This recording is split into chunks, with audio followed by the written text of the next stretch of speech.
saya mengakui.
Sekali peristiwa Yesus mendaki sebuah bukit untuk berdoa. Semalam-malaman ia berdoa kepada Allah. Keesokan harinya ketika hari siang, ia memanggil murid-muridnya dan memilih dari antara mereka 12 orang yang disebutnya rasul.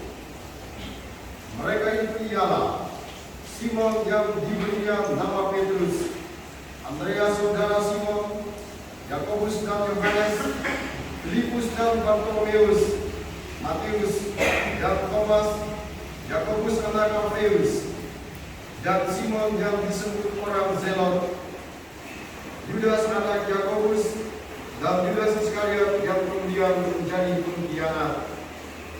Lalu Yesus turun bersama mereka dan berhenti pada suatu tempat yang datar.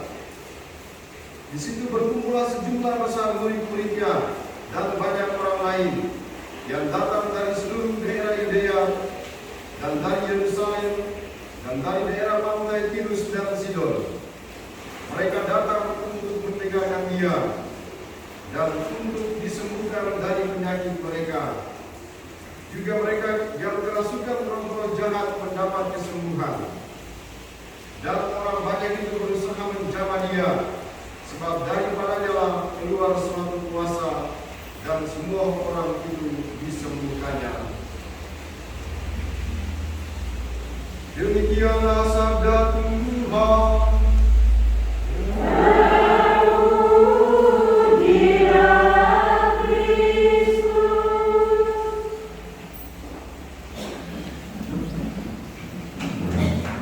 Bapak Ibu para saudara yang terkasih dalam Tuhan kita Yesus Kristus. Panggilan Tuhan itu memang misteri sehingga kita semua tidak pernah tahu. Karena kadang kita yang jadi pastor ini akhirnya bertanya, "Wih, saya akhirnya jadi pastor juga." Atau orang lain mengatakan, "Wih, kok bisa orang ini dia bisa jadi pastor?" Dan kalau kita lihat kebanyakan dari mereka yang menjadi pastor itu adalah orang-orang sederhana. Jarang sekali baru pada waktu tabisan kita lihat, orang tuanya kaya raya. Kecuali santo-santo yang dulu sana orang tua kaya-kaya, ada yang orang tuanya raja, tapi setelah itu tidak ada lagi. Semua orang biasa-biasa saja. Nah, memang benar kita merenungkan bacaan Injil pada hari ini. Yesus yang memanggil dan menetapkan para muridnya 12 orang ini bukan orang-orang hebat. Banyak dari mereka adalah pelaut, nelayan. Nah, itu adalah orang-orang sederhana yang Tuhan pilih dan tetapkan. Nah, kalau mereka ini adalah nelayan, berarti pasti orang tuanya nelayan juga, ataukah mungkin tidak ada pekerjaan di situ. Tapi Yesus memanggil orang-orang sederhana ini, orang-orang yang hanya setiap kali mencari ikan. Tentu kita akan bertanya, kalau Tuhan Yesus panggil orang-orang sederhana begini, terus nanti bagaimana mereka mau kabarkan Injil Kerajaan Surga? Kalau setiap hari cuma pancing ikan di dalam, bagaimana mau menjelaskan kitab suci kepada orang-orang di seluruh dunia ini? Nah, pasti kita akan bertanya hal demikian juga. Kalau maksudnya bodoh-bodoh, bagaimana dia mau menjalankan sabda Tuhan?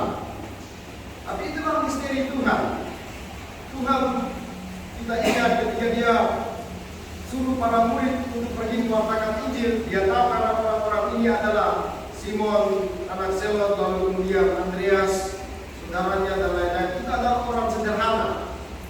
Maka ketika Tuhan Yesus setelah dia pilih para murid ini, dia pergi, lalu dia bilang kepada mereka begini, ingatlah, aku mengutus kalian seperti domba-domba di tengah-tengah serigala. Nah, ini orang sederhana, utus pergi ke tengah-tengah serigala.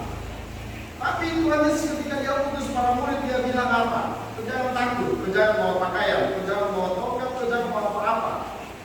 Karena Tuhan sendiri akan menjamin. Nah, makanya orang-orang sederhana ini kemudian Tuhanlah yang menjamin. Sehingga mereka berani untuk pergi mengatakan kerajaan Allah tanpa membawa apa-apa dengan pengetahuan yang sederhana dan tidak seberapa ini. Tuhan yang memampukan. Maka coba kita ingat ketika para rasul itu, mereka dalam kisah para rasul dikatakan mereka masuk dalam ruang pengadilan. Lalu mereka mau bersaksi tentang peristiwa kebangkitan Tuhan. Nah, di situ mereka tidak tahu bicara apa. Lalu Paulus dia bilang, nasihatkan kepada orang-orang, para rasul dia bilang, kau ingat bahwa nanti yang berbicara itu bukan kau yang bicara, tapi Tuhan yang berbicara. Tuhan akan meletakkan, kita baca dalam kisah para rasul itu, dikatakan Tuhan akan meletakkan kata-kata yang indah pada mulutmu dan kamu akan bersaksi tentang dia. Nah, di situ kemudian para rasul mereka bersaksi dalam ruang sidang dan ruang pengadilan itu, sehingga orang-orang kaget. Orang-orang ini hari ini bicara bagus sekali. Nah, itulah kekuatan Tuhan. Orang-orang sederhana ini Tuhan pakai. Demikian juga kadang ketika kita bisa pertama kita lihat, wih, ini orang tua sederhana saja, tapi dia jadi top. Dan Bapak Ibu ini coba termasuk Bapak Mama semua, kita semua, kami semua.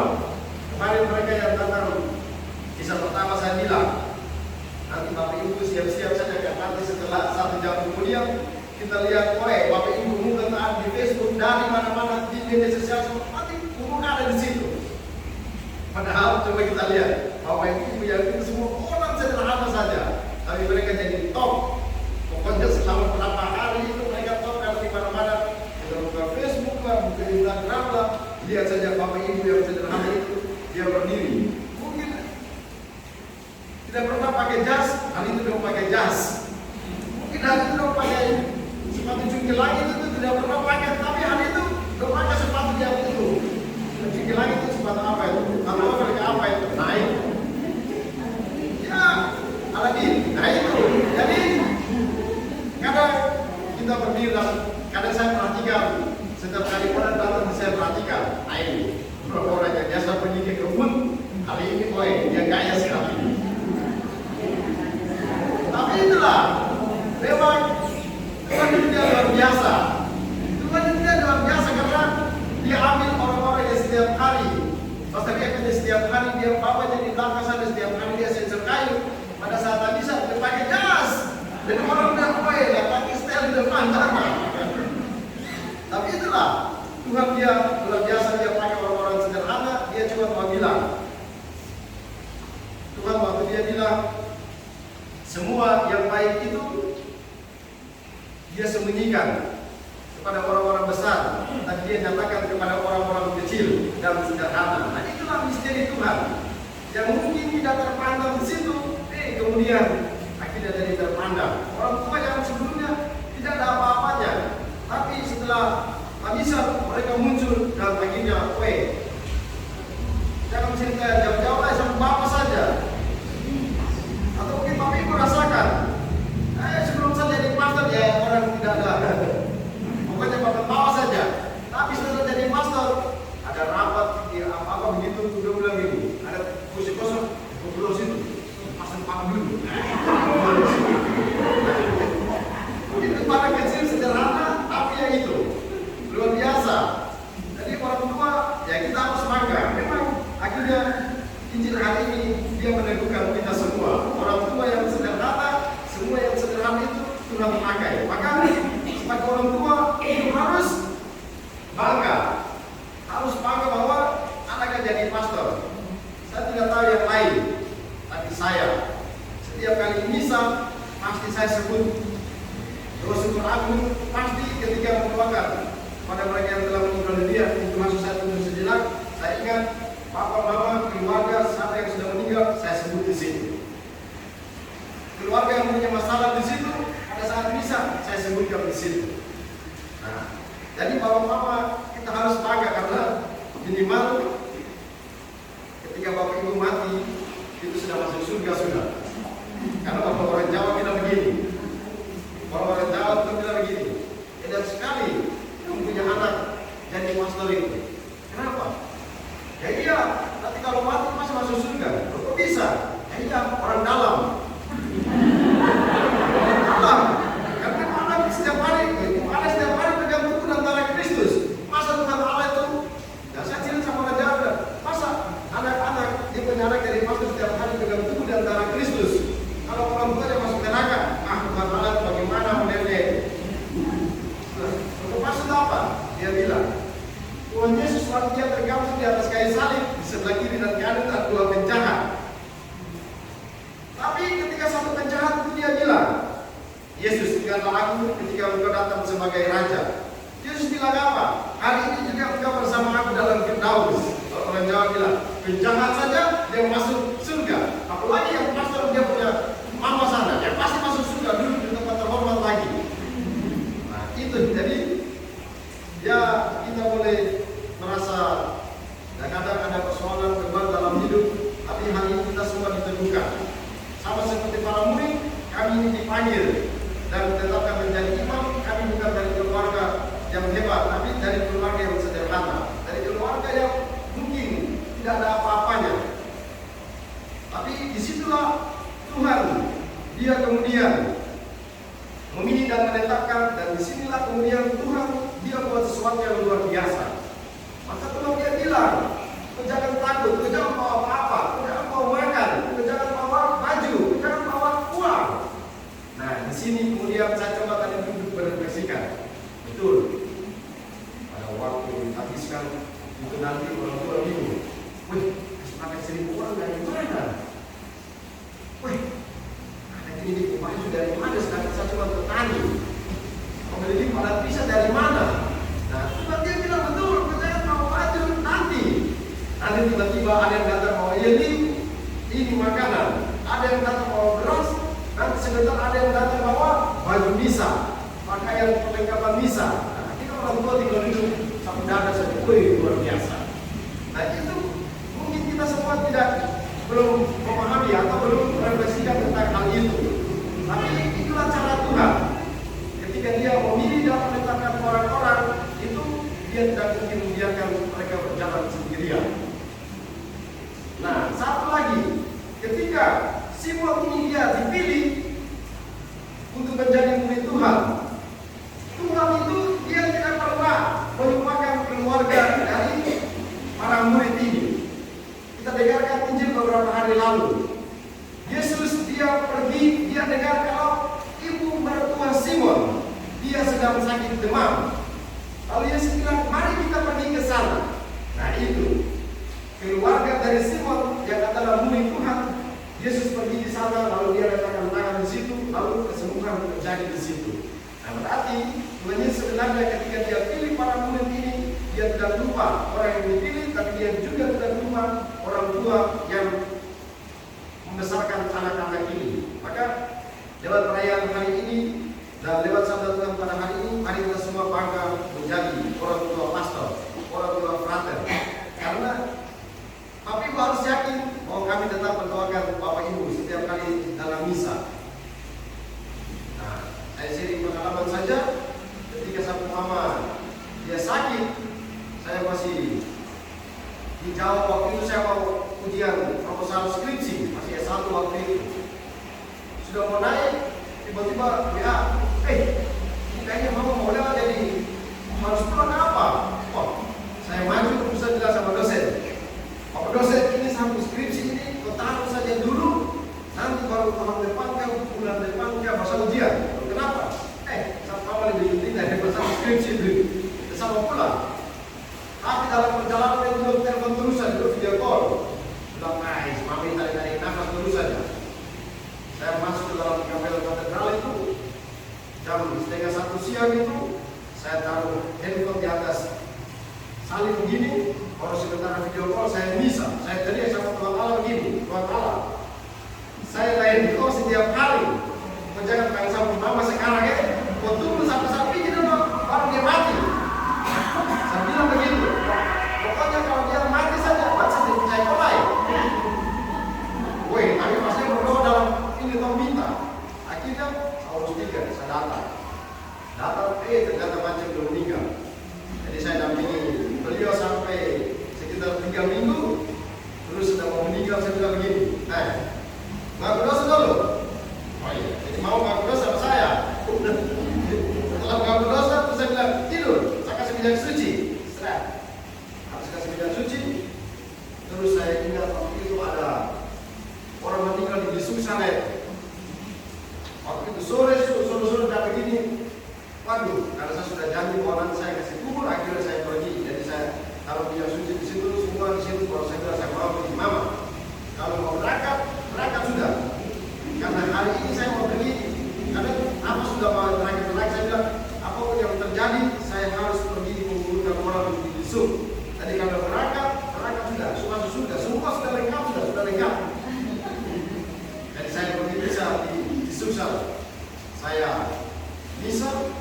Setelah itu pulang sampai di Setiap, pas dikubur Setiap itu ternyata sama bensin habis. Satu motor ya, untuk karena Pak Adi baca di situ, akhirnya saya turun ganti motor. Pas beberapa menit kemudian bilang, oh itu selewat. Iya betul, memang datang dikubur baru itu. Tapi pada waktu meninggal saya bilang sama bapak sama keluarga, jangan menangis lagi.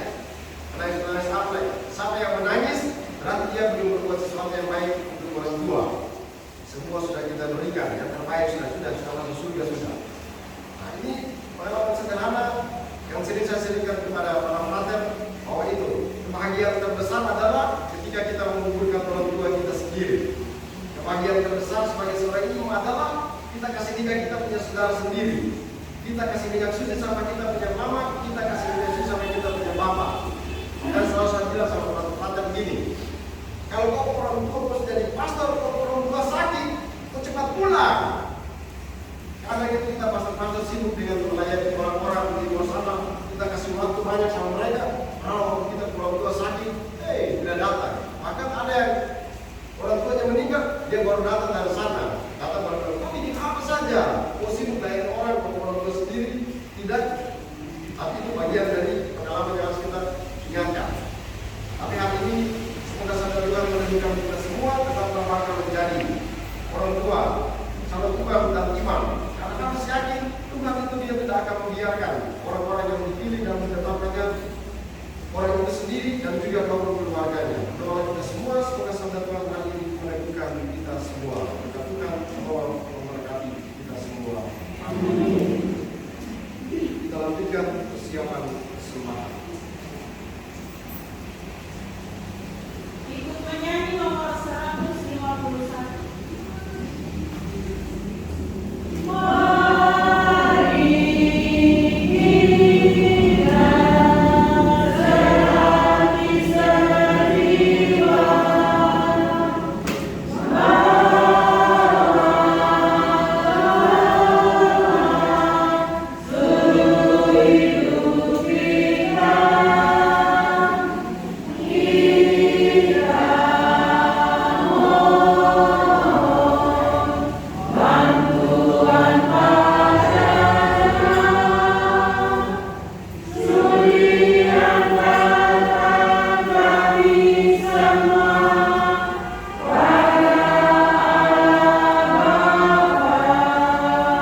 Ekaristi pada kesempatan ini kita berdoa untuk para pastor dan frater di mana saja mereka berada. Semoga para frater, para pastor senantiasa diberikan kesehatan yang baik, dijauhkan dari segala macam berbahaya dan diberkati dalam panggilannya. Juga berdoa untuk para orang tua dimanapun mereka berada. Semoga para orang tua, frater dan pastor senantiasa diberkati Tuhan. Mereka yang sakit semoga mendapatkan kesembuhan, yang ada dalam pergumulan semoga memberikan jalan kedua. Dan para orang tua dari pastor dan frater dan juga para pastor frater yang telah meninggal dunia, semoga dianugerahkan keselamatan jiwa. Dan berdoa bersama Indonesia Tugas untuk keselamatan jiwa untuk Clara Matubaus. Berdoalah saudara-saudari supaya persembahan dan persembahan berkenan pada Allah Bapa yang Maha Kuasa.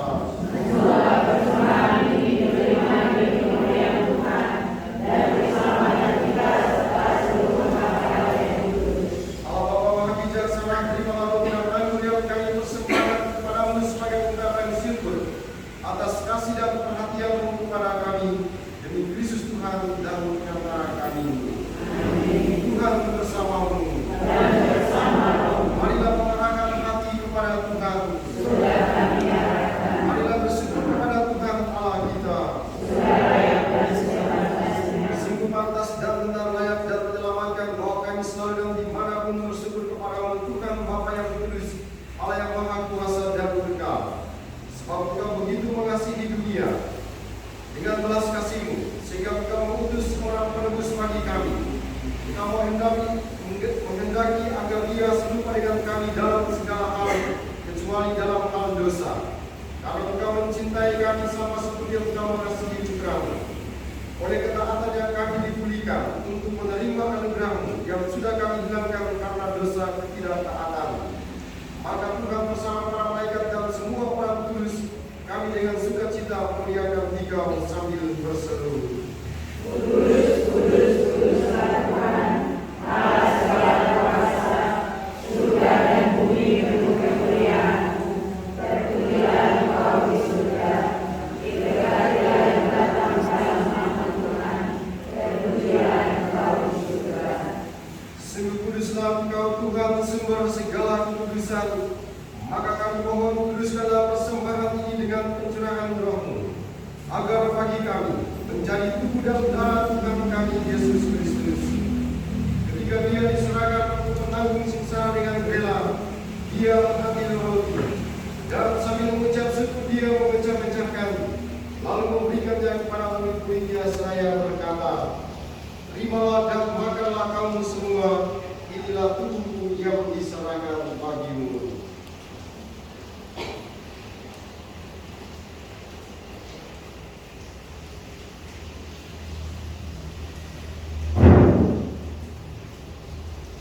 Demikian pula sesudah perjamuan Dia mengambil piala.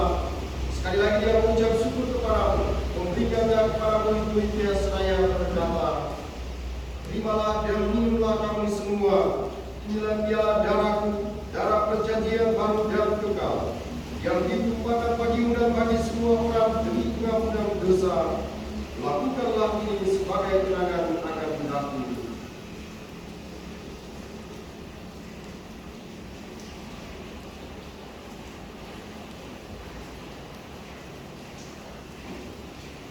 Marilah mewartakan misteri iman kita. Setiap kali kami makan roti ini dan minum dari piala ini, wafat-Mu Tuhan kami wartakan hingga Engkau datang. Sambil mengenangkan wafat dan kebangkitan Kristus, kami mempersembahkan kepada-Mu Bapa roti kehidupan dan piala keselamatan. Kami bersyukur sebab kami yang menganggap layak menghadap Engkau dan berbakti kepada-Mu. Dan kami mohon semoga kami yang menerima tubuh dan darah Kristus dihimpun menjadi satu umat oleh Roh Kudus. Ingatlah Tuhan akan gereja yang tersebar di seluruh bumi, agar Engkau menyempurnakannya dalam cinta kasih, dalam persatuan dengan Paus kami Fransiskus dan uskup kami Sinta Mudra serta semua rohaniwan. Ingatlah juga akan saudara-saudari kami yang telah meninggal dengan harapan akan bangkit, dan akan semua orang yang telah berpulang dalam kerahiman-Mu. Teristimewa para orang tua kami, keluarga kami yang telah meninggal dunia.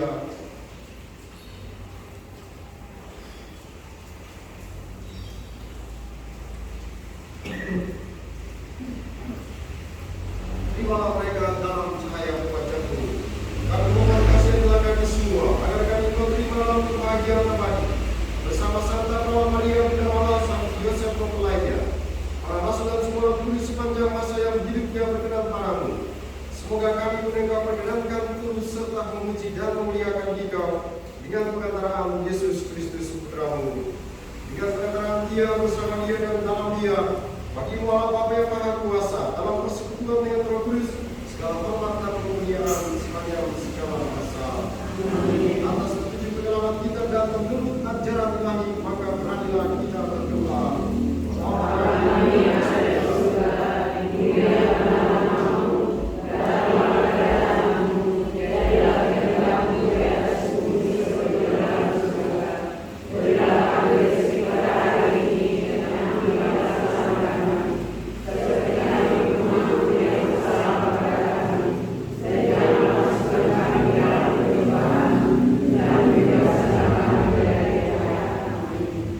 Kami mohon bebaskanlah kami dari segala yang jahat, setia memberi damai sepanjang hidup kami, supaya kami yang telah dikuatkan oleh kelimpahan belas kasih-Mu selalu bebas dari dosa dan dijauhkan dari segala gangguan, sambil menantikan harapan yang membahagiakan dan kedatangan penyelamat kami, Yesus Kristus.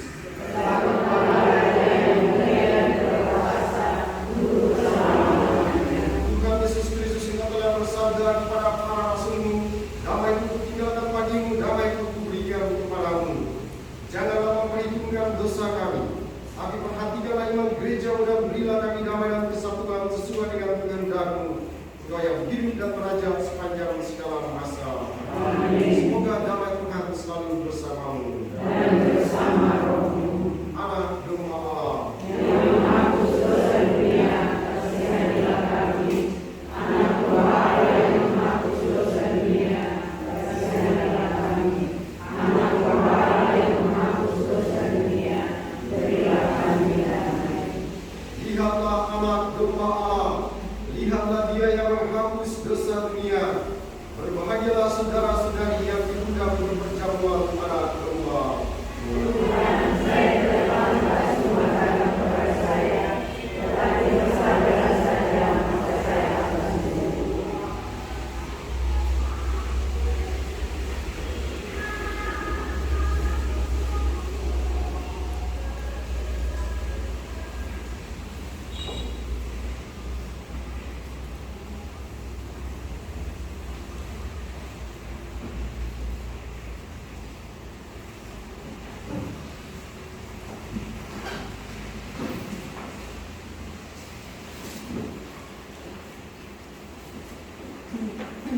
Penyanyi nomor 174. Masuklah Tuhan dalam hatiku, terimalah seadanya, walau kapan pasku menyambutmu, jangan lewati aku.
Tuhan antara kami.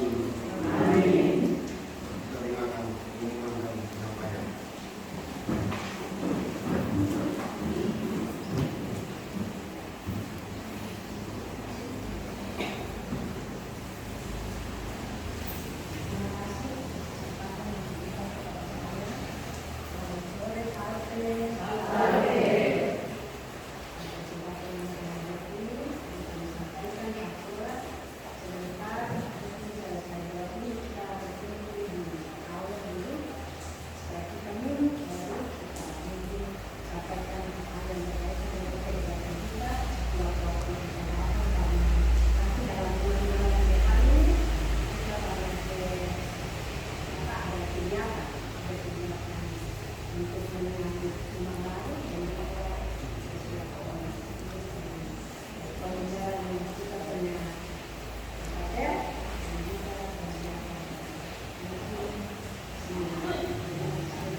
Pertemuan bikin di sana, Serang.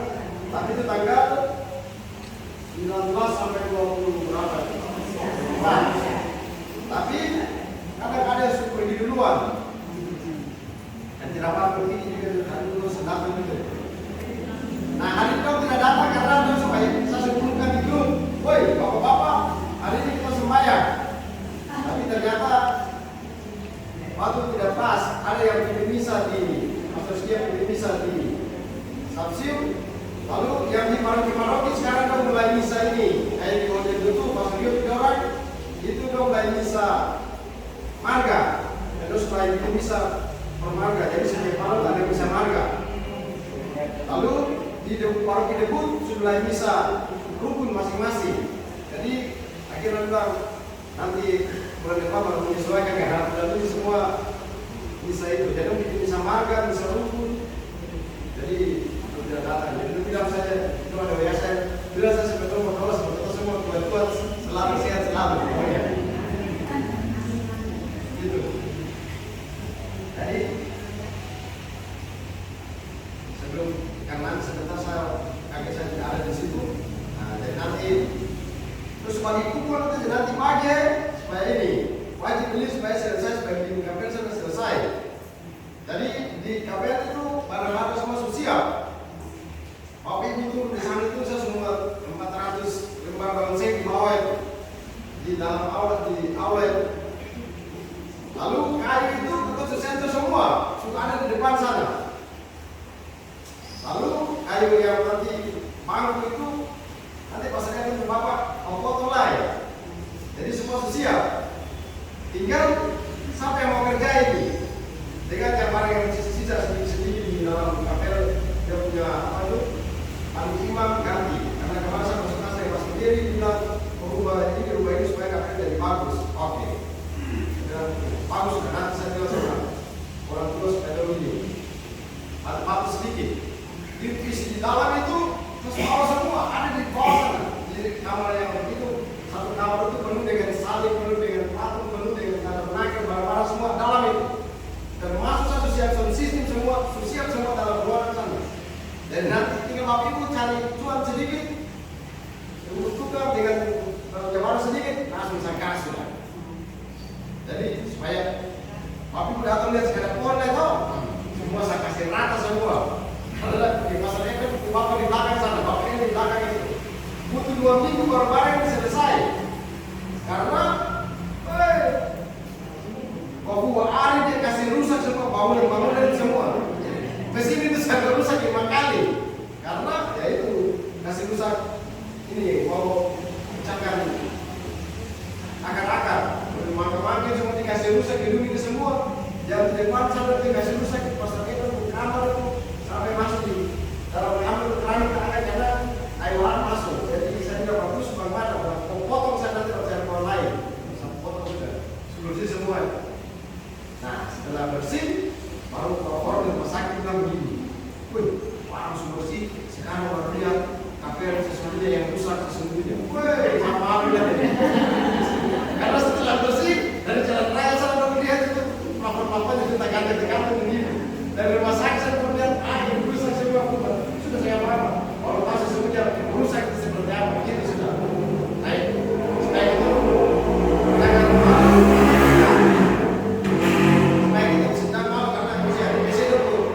bagus, tentang apa pasal yang lain begini, rumah saya bagaimana? Iya, rumah sebagai jadi kau di sini aja saya, itu gue nanti kasus semua panas boleh. Nah itu, saya kata malu, ya bisa. Jadi setiap hari itu masih saya duduk datang karena marah ini, langsung sudah hitam ini.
Harus bangga karena apa?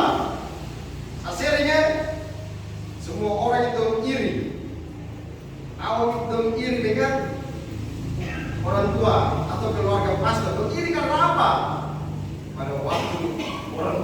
meninggal, yang berdiri di altar itu 10 orang yang berdiri di altar sana, pastor-pastor yang berdiri di sana. Dok, ini kedua itu karena apa? Waktu pemberkatan jenazah, pastor-pastor yang ada di situ semua satu persatu pergi baru berkati orang itu orang tua berjenazah. Dong pergi lupa jenazah satu persatu. Makanya orang bilang jangan lulus masuk surga. Orang saja dapat berkat saja 10 orang dapat kasih berkat begini, masa itu pasti itu sudah tabung lebar-lebar itu. Nah itu yang paling terakhir, makanya harus bangga karena di akhir hidup itu orang semua lihat, woi memang tidak sia-sia dikasih pada jadi pastor karena dia sendiri pimpin, terus di teman-teman yang lain datang tidak dapat berkat lagi, dapat sampai kadang ketawa sama karena apa? Jenazah secara penuh dengan abu, penuh dengan air karena 10 orang berkat sampai 20 berkat taruh air ini saya mau di bawah dulu ke sana semua, jadi sampai beda-beda itu keluar karena 10 orang berkat. Padahal surga harus bangga. Gitu. Saya cuma bilang gini supaya semangat, harus bangga orang tua itu.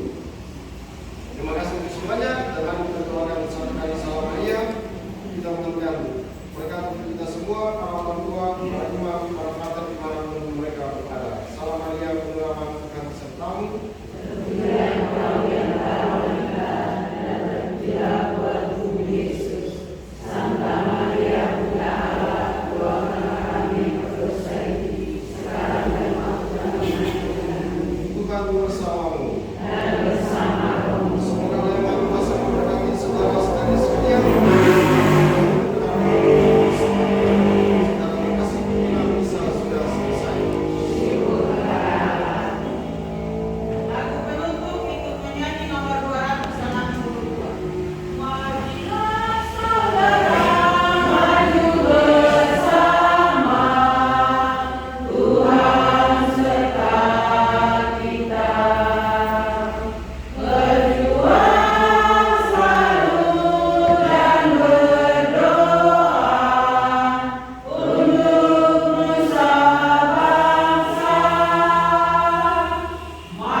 Ini satu-satu supaya kasih tahu nama lah ketemu. Salam. Ya, perkenalkan pertama nama lengkap saya Sekali Pendejaan. Biasa dipanggil Kompas. Karangan kedua itu ada yang teman-teman saya panggil Mulyo. Ini satu istri namanya Salomina Rahmadeni. Ya, dari Samel Protestan, tapi kami masuk Katolik. Kami keluarga dari Pastor yang baru kemarin, yaitu Pastor Yosef Jalan. Nah, Nah, ini keluarga Pastor Rejaan.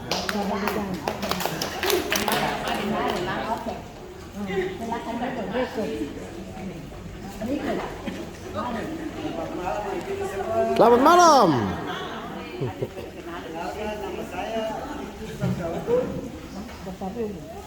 kan istri saya Rita Keman Nareu, ini Nareu orang Rat, tapi Katolik cuma sedikit di rumah. Wih, Bapak Man sendiri Katolik yang lain semua Islam. Dong keluarga dah. Frater yang anak kami bernama Franciscus Joseph Tersauku, atau biasa disapa Frater Anki, sekarang bertugas di Katedral di Jairolo. oh, betul. Oke. Dari Batuan. Non. Batuan tahun juga bisa kalau berasal dari sana. Oke. Nganggur. Oke, terima kasih. Kasih. Selamat malam.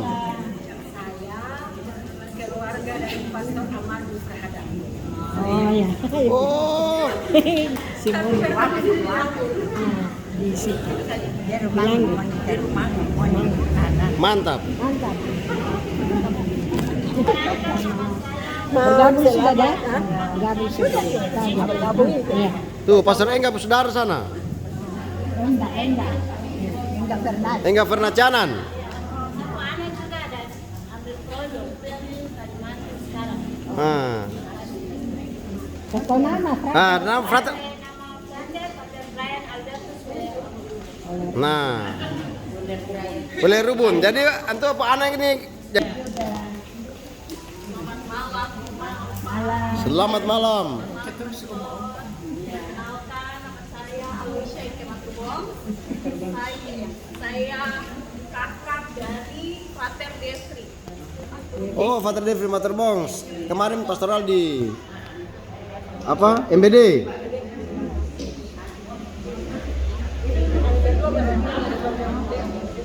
Oh, berdua. Nah, dari konser. Oke, terima kasih. Berarti nanti lihat nama dua ya. Basar untuk pengumpulan sumbangan sekarang berjumlah 4.500.000 untuk sementara. Cukup lumayan ya, tapi ini kan belum terkumpul semua. Mudah-mudahan yang belum sempat hadir bisa dari mulut ke mulut sampaikan, lalu bawa dananya, mungkin bisa menyusul nanti langsung hubungi saya atau nanti datang di Projo, nanti serahkan di Projo saja, nanti saya datang. Terus yang kedua terkait dengan basar itu tanggal 16-17 itu di CCKP samping Toko Caru. Jadi yang pegang